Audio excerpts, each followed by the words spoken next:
This is Sophie Heller, and this is an ACT English purpose question.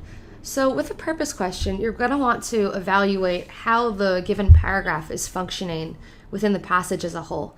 So they're asking us here, what organizational strategy best describes paragraph 2?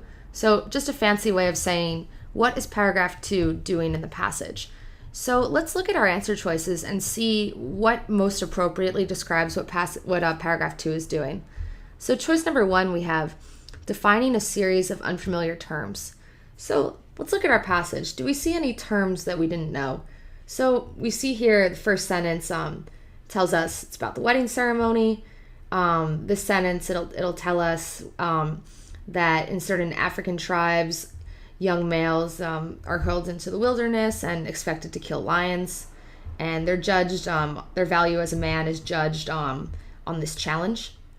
And then it transitions and tells us about the American newlywed, and they're entering a consumer society, and about the wedding procedures or gifts, brides buy gifts, all these people buy gifts for each other, there are rehearsal dinners, all these various things that happen around a wedding. And so the American wedding is celebrating in a raucous, so really rowdy fashion. It's unparalleled. So this is like the rowdiest way of celebrating the new American couple. So, okay, so we've effectively just gone over everything in the passage. So we don't see any unfamiliar terms here. So choice number 1 is not going to be accurate. Choice 2, explaining the process of becoming a man. Yeah, there is that one sentence about the young adolescent male having to kill lions, but I would say that this passage is not about becoming a man. It doesn't talk about coming of age rituals. It talks mainly about the wedding. So choice 2 is not accurate for the entire paragraph. Choice number 4, arguing that American weddings are better than African lion hunts.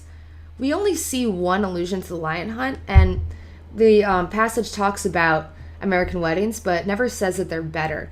Another good rule of thumb is that when you're taking the ACT or another standardized test, they never want to have answer choices that are very opinionated. So things saying like one thing is better than the other. That's usually a good sign that the choice is wrong.